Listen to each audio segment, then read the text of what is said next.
Jake Paul got problems right here, you know. So, I mean, he's doing good for what he's doing, you know. Like I said, for what he's doing.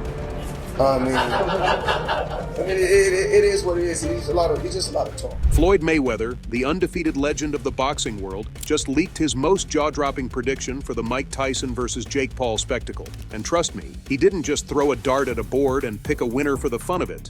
No, this man has been in the business of breaking jaws and dodging punches for over 20 years. So when he talks, you know he's speaking from a place of painfully earned wisdom. I mean, you know, when I'm betting on real fights. Real fights, yeah. Not saying that they're not real fighters. They're novice. They're novice professional fighters.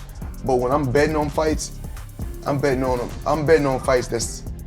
His analysis comes packed with cold, hard reasons. And let's be real, Floyd's not exactly known for sugarcoating. So believe me, it's not looking good for Jake, I swear. But hey, don't take my word for it. Floyd's prediction is here with all the receipts you could want. But you might ask, how can Floyd Mayweather be so sure about this? Well, brace yourself because the leaked footage tells a story that's almost too wild to believe. Picture Mike Tyson. Yeah, the same guy who used to steamroll his opponents with pure raw aggression, now training with a deadly calm precision under Mayweather's watchful eye. It's different when you're at the highest level. And Roy Jones can contest to that, Clarissa, and so many other fighters. You know, once you get in there with a real fighter that can really fight. It's not just Iron Mike flinging haymakers like he's in a 90s highlight reel. No, Tyson was a whole different beast this time, one who was clearly taking notes from the defensive genius himself. Mayweather wasn't just standing around for the fun of it. He was teaching Tyson the art of controlled destruction. We're talking about Mike pacing himself, calculating his footwork, and moving with a purpose so strategic it would make a chess grandmaster jealous. Tyson wasn't just swinging for the fences. He was biding his time, landing hits with a scary sort of surgical precision, and weaving around the ring like someone who actually wants to survive the later rounds. It's gonna be over. Right. So he got to be able to enjoy it while he can. Is he doing good? Absolutely. For who he's fighting, guys 50, guys 40. Of course. Do he want to fight me? Of course. I'm almost 50 years old, so of course he want to fight me. And here's the thing. Word is that when Jake Paul got wind of this footage, his bravado cracked like an overripe avocado. Sources claim he looked more rattled than a leaf in a hurricane. I mean, the guy's used to trash-talking his way into fights and banking on the idea that Tyson would be some washed-up relic from the past. But this was no nostalgic Mike Tyson. This was a Mayweather-enhanced, defense-ready Mike Tyson. And let's be real, Paul's not exactly the second coming of Muhammad Ali, so seeing Tyson suddenly become disciplined and strategic must have been a soul-crushing reality check. Well, I commend Tyson because he's one of the guys that paved the way for me to be where I'm at. You know, he's a legendary champion. And the only thing I have to say about Mike Tyson is everyone is always trying to judge Mike Tyson. Then comes Mayweather's jaw-dropping prediction. The man straight up said that if Tyson can pace himself and fully embrace these new defensive techniques, Jake Paul is basically toast, gone, finished. And Floyd doesn't make claims like that just to hear himself talk. He's one of the best boxing brains out there. But it does beg the question, can Jake Paul's youth and cardio save him? Or is he about to become the latest victim of Tyson's newfound, terrifyingly calculated violence? You know, he was terrifying as a boxer. Yeah. Terrifying, you know. Even when I met him at one point back, you know, backstage at the stadium at a fight, and I was like, I'm still terrified of you from watching you, you know. But then that guy he started becoming, where he became more explorative and he was looking into what, you know, the meaning of life and, you know, having a smoke every now and then and stuff like that, you know. I was like, I'm enjoying this, Mike. Yeah. You know, I'm liking the evolution.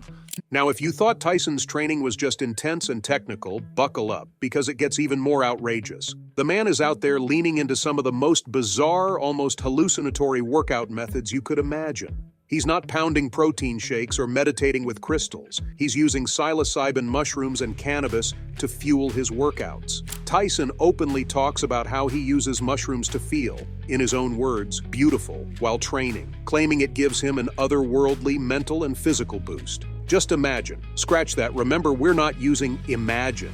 Picture the reality of Iron Mike, an already frightening presence, getting even more charged up with a little psychedelic kick to the brain. He looks the best shape and the strongest he's ever been is what his coaches are saying. And so I know on November 15th it's going to be a war, but I just plan on outboxing him and showing the world what I'm capable of and coming alive in the moment and knocking out one of the best to ever do it. And this isn't just a fun, wacky side note. Tyson has fought lifelong battles with addiction, and he describes himself as a junkie, someone who needs an edge, a high, something to latch onto. But instead of letting his demons destroy him, he's harnessed this need and transformed it into something almost spiritual. It's both raw and unnerving. The idea that he's using these substances not to escape reality, but to sharpen his focus and push his body beyond its limits. Is it genius? Is it insanity? Or maybe a terrifying blend of both? That's it. Keep it roll. What a shot. Oh, yeah. Beautiful. Beautiful. Well, look where your left hook is when you finish, Mike. So here we are, left wondering if these psychedelic-infused training sessions give Tyson a legitimate advantage or set him up for disaster. It's a risky game, no question, and one that might come crashing down under the bright lights of a real fight. Yet Tyson is betting on it hard. He's not just showing up to wave to the crowd. He's bringing a whole new, unpredictable version of himself to the ring. And honestly, that could be the wild card that turns this fight into an unforgettable, jaw-dropping event. 58-year-old men are 58-year-old men, no matter what they look like. Right. And Jake Paul is a 28-year-old athlete in the prime of his life. Yeah. You know, it was a real. I mean, if you just do it to yourself, right? Take Yeah. me at 60 versus me at 28. The numbers don't lie, and in the circus that is Mike Tyson versus Jake Paul, stats are more brutally honest than any trash talk out there. Jake Paul, the YouTuber turned boxer who loves reminding the world how hard he punches, averages 34.7 punches per round.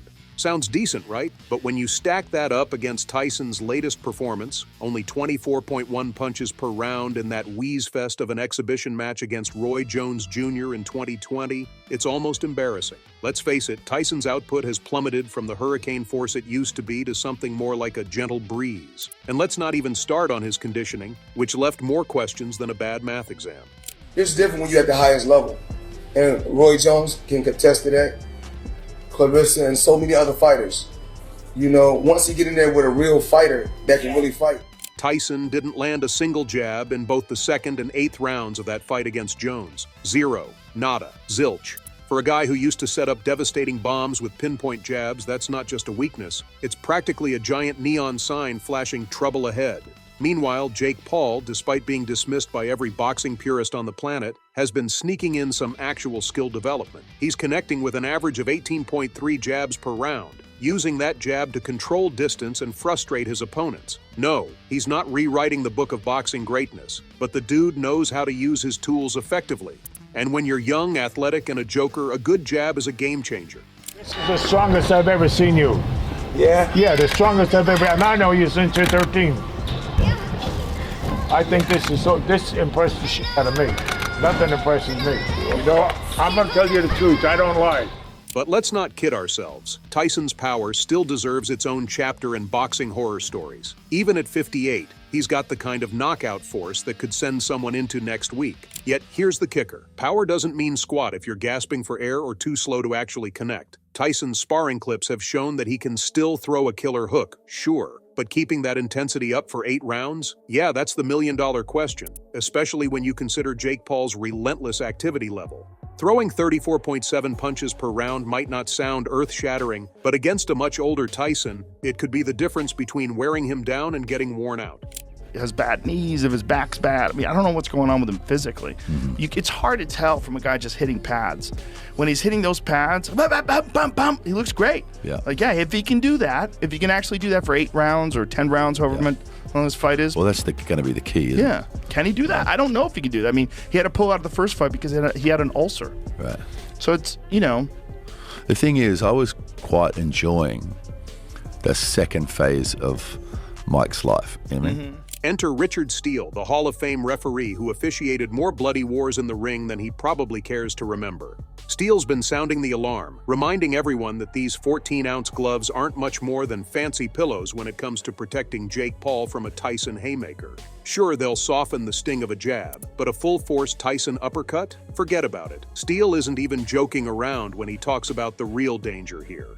He's even worried about his own safety, knowing that being too close to the action in this fight could turn into a real-life game of dodgeball, except the ball is a Tyson punch and missing it isn't an option. Now let's talk about these 14-ounce gloves and the 2-minute rounds, because that setup adds a whole layer of intrigue. 2-minute rounds sound short, right? Well, for Tyson, it's a blessing. It's like giving a sprinter a shorter race, more explosive, less tiring. Tyson's team must be counting their lucky stars because this format lets him go all out without the risk of gassing out early. Every round will feel like a sprint, and Tyson only needs a couple of clean shots to send Jake Paul into another dimension. No wonder Richard Steele's warnings feel so urgent. The risk factor is sky high, and if Tyson manages his energy right, those 2-minute bursts could be a nightmare for Paul. But let's not ignore the controversy. Are these rules rigged to give Tyson a shot at glory one more time? Jake Paul's stamina and work rate could dominate in a standard 3-minute round, but with less time per round, he'll have to adjust fast.